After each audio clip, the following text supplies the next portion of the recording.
see. I'm putting my mic over here. And your level. You can just start talking. All right. Good to Check have 1, you 2, here. 1, 2. It's a pleasure to be here, of course. All right. All right. Thank you so much for making it out here to our studios and to Loving College, Professor All Griff. right. I need to do one little thing here. Do. There. Nope.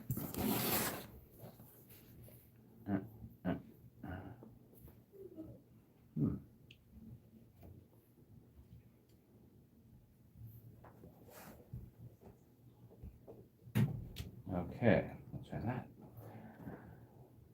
All right, let's see what we got. I don't try. Let's do Why? There you go. Why KG gonna call with Bernie Sanders, man? Well, I don't know. I let's see if you can send them Excuse to me me. here. Can you hand me that cup with the pens in it? Yeah, you bet. Because I need it to brace my Yeah. phone. Yeah, brace it. Do-do-do-do-do. Sorry. Thanks for kind of working on the fly here.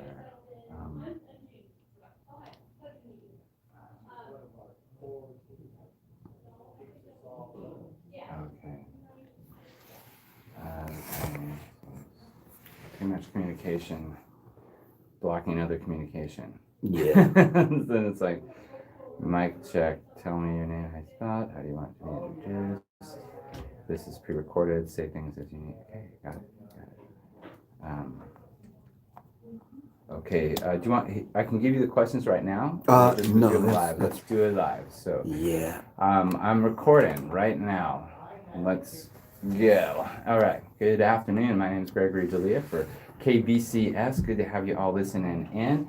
I'm honored to have in the studios here Professor Griff, former member of Public Enemy. Thanks for joining us here for the mic check.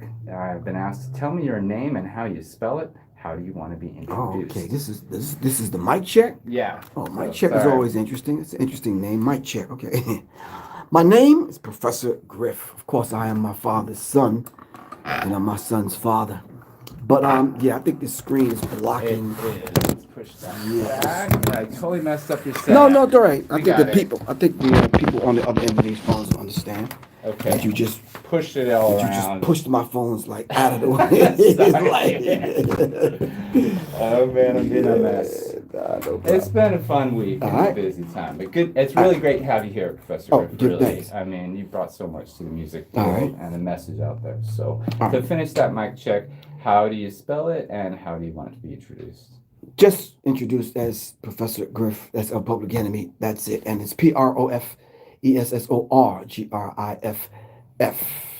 All right. Okay, I had it right. Awesome. Good to have you here this afternoon. My name is right. Gregory D'Elia of KBCS. We have Professor Griff here in the studios. Good to have you here, man. Always an honor and a pleasure to be here. For some of the questions here with this interview, you're touring around with the Mobile Museum. What is the mission of the Black History 101 Mobile Museum?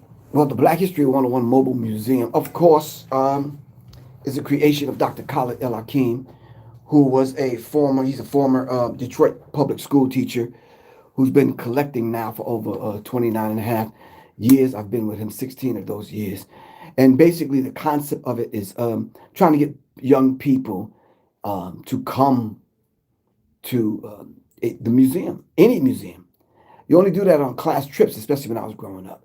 So the concept is if they're not going to come to the museum, to get the museum to come to them, wherever they are in their space. So what we try to do is link up with elementary schools and high schools and community college and universities and colleges to try to help create that safe space and environment to begin to have meaningful dialogue about some of the things that we have on display today. That's great. It's so important nowadays, especially. It was so important then. It just feels like Right. now it's really become a huge awareness for people, and to bring it to everybody's important. Right, exactly. Where has it traveled? I think the question is where hasn't it traveled? Yeah, yeah.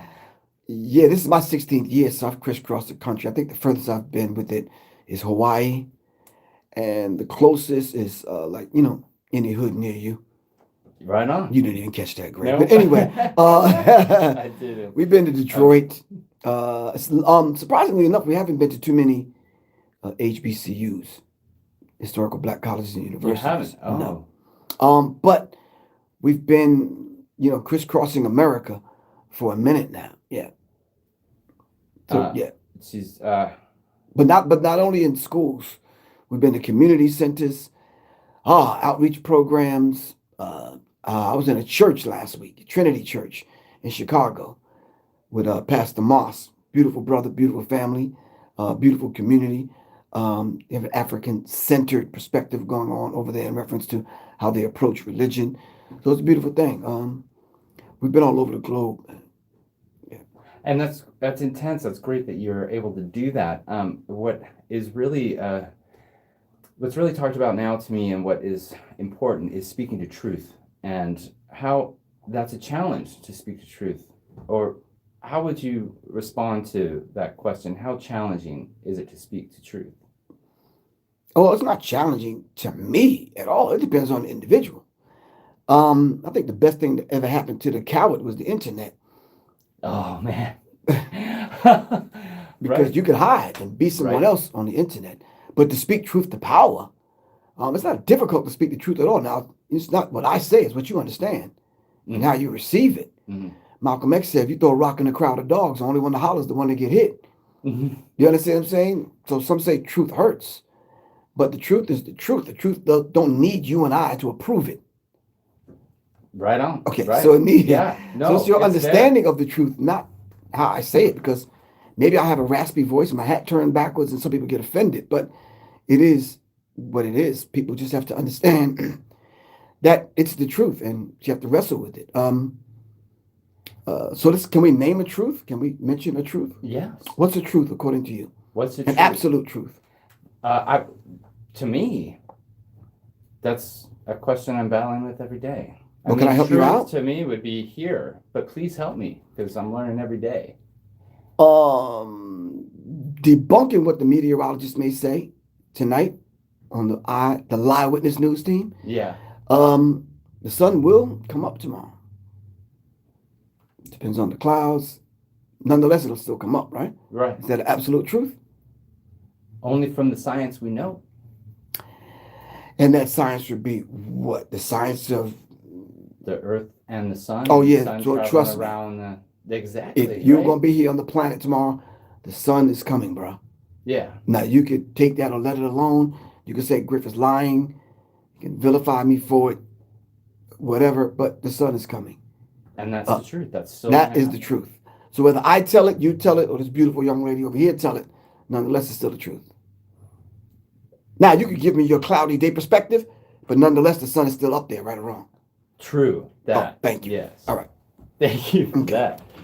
So, I apologize as I'm jumping between. You don't have to what she's apologize. sending Just me. make it happen, man. This is a conversation we're having. It is, and I'm feeling the work because your music and stuff was a big part of a lot of my friends in high school and learning and history and actually empowering them when I was growing up. Mm-hmm. It didn't gravitate to me as much because of my upbringing and the people I was in. And what was your upbringing? I was brought up in a pretty suburban white family and a lot of protective security going on of like racial injustice, racial statements, things that were implied even, I Right. shouldn't be hanging with that or whatever. Right. But for myself, I was realizing I was in a closed suburban community and I had to get out and And what try was- to find other things. That's how I got involved in radio when I was 15. Oh, okay, cool. And one of those songs that kind of gave you an idea that there's another world out there Yeah, was what? was the Abyssinians and Declaration of Rights. Okay. A lot more of the dub music, Right, and right. reggae hit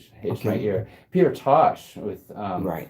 just his message of the shit stem and what was going on. Right. That's what pulled my ear. Right. The energy of hip hop and rap at that time was was more on the aggressive side of my family, and so it was not appreciated as it is today. It really wasn't until Davis that I met Black Alicious and the crew, Gift the Gab, to Right. know Okay, cool. more about Right, my right, peers that were Right. really shouting the message. So they, even in your whiteness, suburban whiteness. They didn't allow Jimi Hendrix to come through. Jimi Hendrix Bob came Marley through. to come through. Bob Marley definitely came through. That Oh, was okay. part of that instrument. All right. But a lot of it was seeking it out myself, or friends sharing it with me. Well, we could go deeper, but yeah, you didn't necessarily. You were seeking, but it was eventually going to find you. True. The music will find you. Yes. Yeah. And it did. Okay. It has. And it connected with a part of you that you probably didn't even know existed. Now you can't let it go, even if you want to. It's not going to go. It's Okay. part So of how me. does your mom and dad feel about you sitting across the table now from Professor Griff? Um, Matter of fact, let's call them. No, I'm I only actually playing. can. I was going No, to, but I'm I only was, playing. they just take it as is. They would be proud of me reaching out to other people, and they are proud that I took time to be involved in radio more. But Since the music found you, were they surprised at some of the things that they've prided themselves on? The way they brought you up has slightly changed. yeah, Okay. yeah. Have they accepted it? Yes, and at least but the thing is, this is really an interview, not. Why am I interviewing you? They haven't Don't worry about it. We're good. accepted it. I don't know if they've accepted it. They've accepted everybody's life as is. My mom actually has passed away, so I don't really have much to talk to her about. My father, he's in his own world to me. He's a great guy, but he does his own thing. So you didn't go totally radical. You didn't bring the black girlfriend home. No, I didn't. Okay, you couldn't do that. Okay, No. just checking. All right, yeah. All right, yeah. So what do we got? Yeah. What have we got is the fact that you've held on to such energy about the message and getting the message out there that people don't know because they've been brought up in different environments that keep the truth from them. So you're spreading the truth, and that's important. And that's powerful to us now. And I was trying to lead towards a question she did have in here about the impacts of the museum on people. How have you felt from the impacts, like some of the reactions from the people you've received? The reaction from the people that come through and see the exhibit is wide ranging. It's extremes from them getting irate at the MAGA hat and stealing it, to want to debate about why is the slavery chains there and the cotton, and argue with me about aspects of whether or not if we were slaves or were we enslaved. And you always get that one or two. It's always one or two people. And we kind of know that. Every time we set up the exhibit, it's always going to be that one person that kicks up the dust. Yeah. You understand what I'm saying? So we expect that already. But you have powerful images and messages there. I mean, to see that Emancipation... Powerful is relative to who's looking at it, right? Correct. Okay. And for me, they're powerful because I haven't seen some of these images. Okay. I did not see that crazy thing from William Lynch. I mean, I don't... The Willie Lynch letter. Reading that was just grossing me out. And that was that origination of the slave patrols that I've only learned about this year. Right. Because my history was so skewed. My education of history was very skewed. We weren't being taught those sort of things or shown that history. Well, that's part of our education outside of the public school system. Yeah, this is the education in most cases nowadays that you get on the internet or in the street or on the digital streets online. You understand what I'm saying? So it wasn't necessarily taught in the home. It's being played out in the home, because we're victims of it. Now, even saying that, some people may listen to that and says, we're not victims, but be quiet for a minute. We're victims of this idea of a letter that has been written off as not authentic, but we're victims of what the letter says. Yeah. So in the black family, in the black community, we are opposed, the shorter one opposed to the taller one, the lighter one opposed to the darker one, the rich one opposed to the poor one, the one living on the east side opposed to the one that's on the south side. Yeah. The religious one versus the non-religious one. The Church of God in Christ, over Christ, no Christ, black Christ, white Jesus Christ, or whatever, opposed to all the other ones. And everybody's at odds with one another. Thus, the Willie Lynch letter is very true. Yeah, but it's scary in my thought. Not scary in that, but like to see that it's been happening. to see that it Yeah, happens. no, to see that it works. That's it. And that's what's horrific to me. Because they said it would last for 300 to 1,000 years. Yeah. And then to parallel that, in a sense, only a few photos away, you have the Emancipation Proclamation documentation from President Lincoln. Well, let's kind of dissect that for just a second for the few minutes we have. Yeah. So let me just ask a question. You can answer if you'd like. Emancipation. It doesn't mean freedom. No. That means you've been emancipated. You're still under someone else's control. And then a proclamation. What is a proclamation? Proclaiming. You're proclaiming an emancipation. That doesn't mean free. If you look those words up in the dictionary, that don't mean free. No. So you're definitely not free. No. So the emancipation is signed by someone that basically said if he were not in the position that he was in, but because he is a white man, he wants the superior position. Abraham Lincoln said this. Yeah. So we don't want you to suffer here under us. So basically, we want you to go back to Africa. Oh, right. But we got the other version, the remixed version of Lincoln, until this other guy, William, what's his name? John Wilkes Booth, put a bullet in him, which was a conspiracy in and of itself. Yeah. The bit of history I'm getting reintroduced to these last few years, because there's been, it's, sort of know. Right. Let's get a couple more questions. It's a lot to talk about. It's just so heavy right now for me.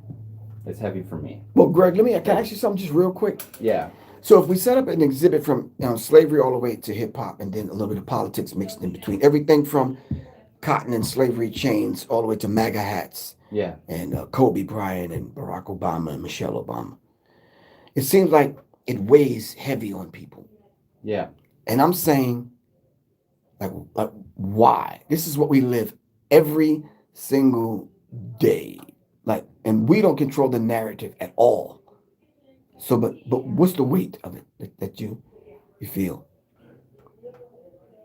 Like, I don't know how to react or be, like, there's some kind of things I need to be prepped or part of or have, not that, I'm nervous about even approaching anybody sometimes. So then when there's stigmas put in the back of your consciousness from these things that hold you back, it's breaking those that become a challenge. But that's the beautiful thing about an exhibit like this, because the dialogue that it creates is what it's designed to do. If we set up an exhibit and you stayed comfortable through the whole thing, I wouldn't be at the radio station right now. Would I? Thank you. No. Right. But I'm glad you're here to be able to respond to some of these questions and to share the message further. Right. Because that's what the museum's about. Right. See, I think these kind of conversations are the glue that brings the pieces together. Because without this conversation, it's like you're looking at it, you're feeling a certain kind of way, and you might wrestle with it. And what's today? Thursday? Trust me, by Tuesday, it'll be gone. Unless you act on it and you do your part. Right. Right. And doing my part right is... Exactly. But you're doing your part right now. Because if I walk out here and, God forbid, a bird hit me in the head and I pass away, and it's the last interview I've done, then you're responsible. You got to, this is you. Last interview Professor Griff did was with Greg. So, you own it. Man. And I'm glad you've been, I'm actually glad you were able to do this here. Oh, give thanks. It's kind of a lot really thrown together for us, and I was just a bit surprised that you were even going to be here, so it's great. There was a lot, just to try and get through this, some of her questions are thrown. There was a clear call to action in a lot of Public Enemy songs. Right. And a message to stand up and speak out and fight. When in looking back, what are some of the takeaways? Because the message was powerful and a real challenge for that time. So for many, it was not accepted. They were challenged by it. like my sort of whiteness background, they weren't accepting of that. Right. But I don't think But I didn't think they had a choice. The music found them. And most cases, a lot of white people were caught off guard. Uh, but not really because, the Bob Marley, the Peter Tosh, the Sliding Family Stone, the Edwin Starrs, Temptations, everyone with a protest song came before us. True. So why wasn't white America on notice? Like, listen, okay, there's some people that's going to speak truth to power, and Public Enemy came and did that. So when we brought It Takes a Nation of Millions to hold us back, we meant that. It's going to take a nation of a million to stop this bum rush. You understand what I'm saying? Yeah. And there's nothing you can do about it. It's going to happen any old way. And with the aid of white people, it's going to happen. You understand what I'm saying? And then even coming back with 911 is a joke.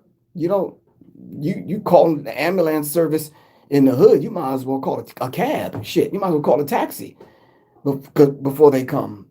They just weren't responding like that because Black lives didn't matter. Because until Black lives matter to Black people, that's when Black lives will matter. But they didn't matter to the EMS people. It didn't matter.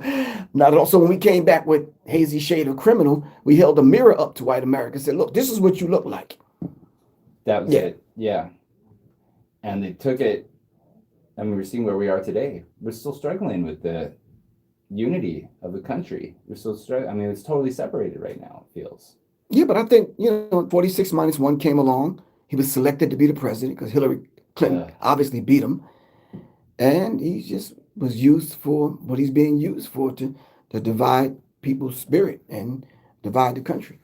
Not to say that it was like really together before he got there, because it wasn't. No, right? Yeah, nah. Kind of what I'm getting as there's this seated subconscious stigmas that are needing to be broken or being educated upon. Yeah, but you think Carl Jung talked about the shadow, self. And I think the shadows are now arguing with the self. And it's like, wow, you have an issue here. Because everybody's trying to find themselves in the shadows of who they really are. If that's not too deep. No, that's... Okay, cool. Just checking, because, yeah. Because that's what's happening. You're right. So if I'm trying to find myself and you're trying to find yourself, how do we know that we're not supposed to be arguing unless we have a president and a mindset of racism, white supremacy out there that says, y'all not supposed to be getting along? But we're getting along. But we are getting along. Oh, see, they have to stop that. They have to exacerbate the tensions now between the races. Hence, Donald Trump. Here we are now, 2020, having to survive. And they're surviving. But then again, we might have to survive a socialist kind of, not dictatorship, but a socialist kind of agenda with Bernie Sanders. We'll talk about that some other time. Oh, yeah, that's a whole other topic. Okay. I appreciate you being able to take time with us for this interview. No problem. I learning a lot about myself, and also I think of you though as an important part of music history that was not in a focus of my life, but was very pivotal to a lot of the music I was around and the people were involved with, and the other DJs that were part of the stations I was at. Right. And it's so important you're still sending this message and sharing this history. Oh, give thanks. I think it's in my blood. I'll be 60 this year, so. No way. Yes you way. look like you're 30. Oh, what are you give thanks, talking man. about? I'm just trying. I mean, I'm almost there too. Yeah. We're in So, the same period. Me up. Yeah, it was in my vein, and I deemed it necessary to pass it on. I couldn't hold on to it. What do you want our listeners to know for the museum, for the message, or what is it? What can you share with us right now for our listeners to take away with?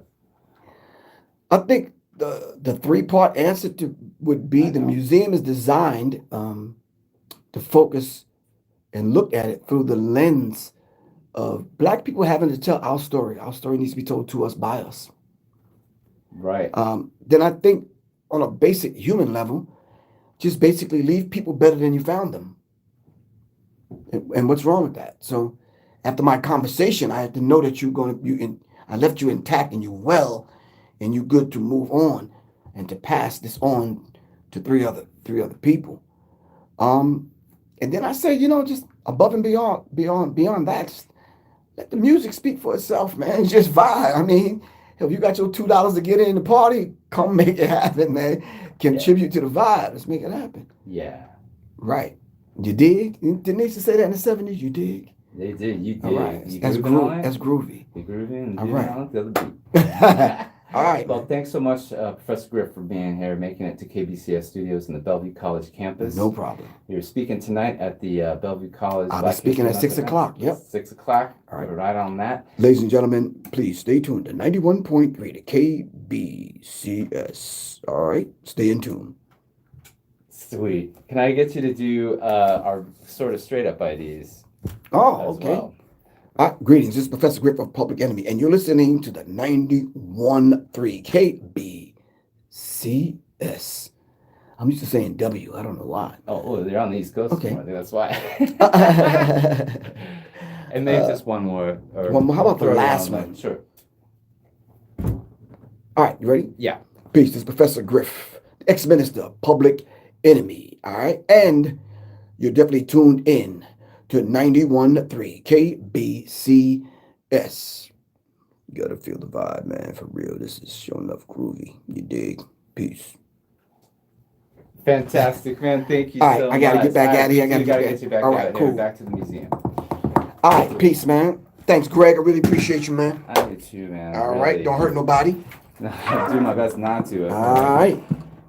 Sometimes I'm doing. Yes, sir. Oh, sir, man. All right, cool. I really appreciate All being able to do this, man.